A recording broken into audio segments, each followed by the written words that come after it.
जदि गीता पिछले किसी नुआ नुआ कथा जाना चाहते ताहले मोर चैनल को निश्चित सब्सक्राइब करंतु आउ तले थिबा बेल बटन टी को निश्चित प्रेस करंतु। आज मु गीतार प्रथम स्कंद जहाकू अर्जुन विषाद योग कुआ जाए ता विषय रे कहबाकू जाउछि। भूल थिले क्षमा करिवे, भल लागिले कमेंट करबाकू भूलिबे नाही। धन्यवाद।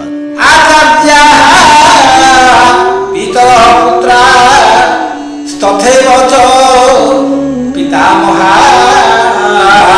मातुला ससुरा पौत्रा शालाः समन्दिनस्तथा एतान् हन्तुमिच्छामि घृतोऽपि मधुसूदन अपि त्रैलोक्यराज्यस्य हतोः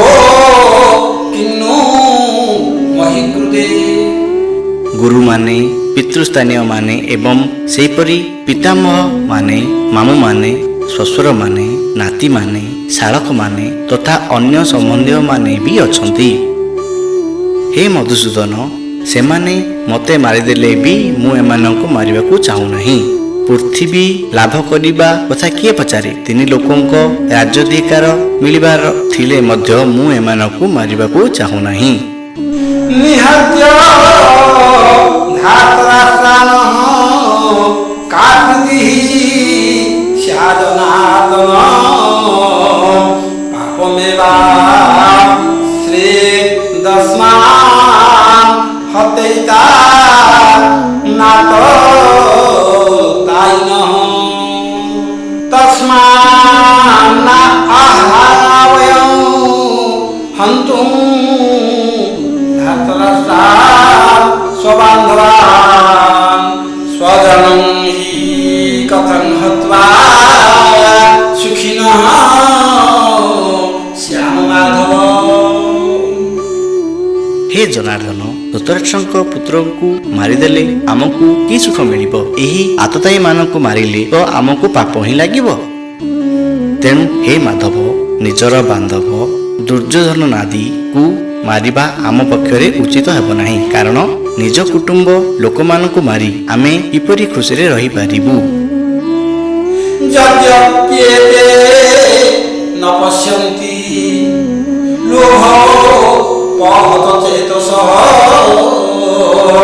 କୁଳକ୍ଷୟଂ କୃतं ଦୋଷଂ ମିତ୍ରଦ୍ରୋହେ च ପାତକଂ କଥଂ ନ ज्ञेयमस्माभिः पापा तस्मात् निवर्तितुं कुलक्षयं कृतं दोषं प्रपश्याभिः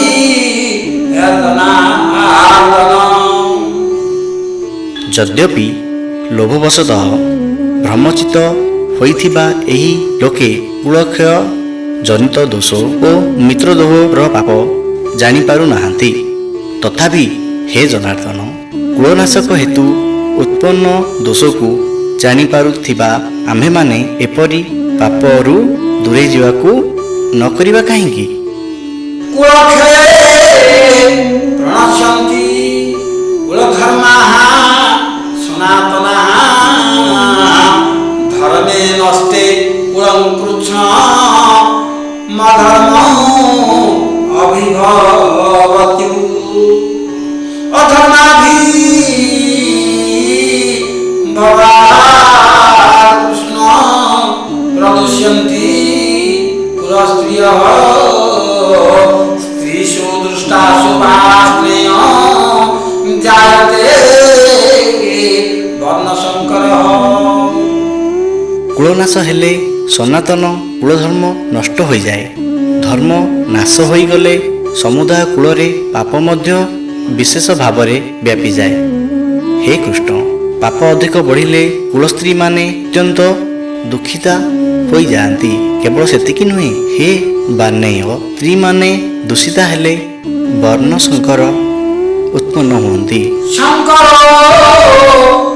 नरका वैरिव कुलघ्नाना कुलस्य च पतन्ति पितुरु हेषा लुप्तपिण्डो କ୍ରିୟା ବର୍ଣ୍ଣଶଙ୍କର କୂଳ ନାଶକାରୀ ମାନଙ୍କୁ ତଥା କୂଳକୁ ନରକକୁ ନେଇଯିବା ଲାଗି ହିଁ ଜନ୍ମ ହୋଇଥାଏ। ପିଣ୍ଡ କ୍ରିୟା ଓ ଜଳଦାନ କ୍ରିୟା ଲୁପ୍ତ ହେବାରୁ ପିତୃଲୋକମାନେ ଶ୍ରାଦ୍ଧ ଓ ତର୍ପଣରୁ ବଞ୍ଚିତ ହୋଇ ଅଧୋଗତି ପ୍ରାପ୍ତ ହୁଅନ୍ତି। ଦୋଷୈରେ ତେହି କୁଳଘ୍ରାଣ ବର୍ଣ୍ଣଶଙ୍କର କାରକୈଃ ଉଚ୍ଛାଦ୍ୟନ୍ତେ ଜାତି ଧର୍ମାଃ କୁଳଧର୍ମାଶ୍ଚ ଶାଶ୍ୱତାଃ उच्छन्न कुलधर्माणां मनुष्याणां जनार्दन नरके अनियतं वासो भवति ଏହି ବର୍ଣ୍ଣଶଙ୍କର କାରକ ଦୋଷରୁ କୁଳଘାତକ ମାନଙ୍କର ସନାତନ କୁଳଧର୍ମ ଓ ଜାତି ଧର୍ମ ନଷ୍ଟ ହୋଇଯାଏ। ହେ ଜନାର୍ଦ୍ଦନ, ଯେଉଁମାନଙ୍କର କୁଳଧର୍ମ ନଷ୍ଟ ହୋଇଯାଏ ସେମାନଙ୍କର ଅନିଶ୍ଚିତ କାର୍ଯ୍ୟ ପର୍ଯ୍ୟନ୍ତ ନରକବାସ ହୁଏ ବୋଲି ଆମେ ଶୁଣି ଆସିଛୁ।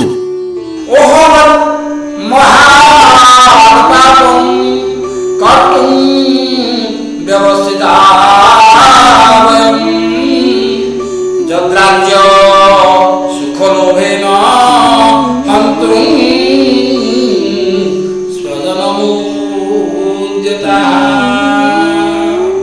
ହାୟ, କି ଦୋଷର କଥା! ଆମ୍ଭେମାନେ ବୁଦ୍ଧିମାନ ହୋଇ ମଧ୍ୟ ମହାପାପ କରିବାକୁ ପ୍ରସ୍ତୁତ ହୋଇଯାଇଛୁ। ରାଜ୍ୟ ସୁଖ ପ୍ରାପ୍ତି ଲୋଭରେ ଆମେ ନିଜର ଆତ୍ମୀୟ ସ୍ୱଜନମାନଙ୍କୁ ମାରିଦେବା ପାଇଁ ଉଦ୍ୟତ ହୋଇଯାଇଛୁ। ଯଦି ମାମ ପ୍ରତିକାର ମଶସ୍ତ୍ରଂ ଶତ୍ରୁପାଣୟ ଧାତ ରାଷ୍ଟ୍ରା ରଣେ ହନ୍ୟୁ ତନ୍ମେ କ୍ଷମତରଂ ଭବେ। ଯଦି ମୋ ପରି ପ୍ରତିକାର ରହିତ ଲୋକମାନଙ୍କୁ ଧୃତରାଷ୍ଟ୍ରଙ୍କର ଶସ୍ତ୍ରଧାରୀ ପୁତ୍ରମାନେ ଯୁଦ୍ଧରେ ମାରିଦିଅନ୍ତି ତେବେ ବି ତାହା ମୋ ପକ୍ଷରେ ଅଧିକ ମଙ୍ଗଳକର ହେବ।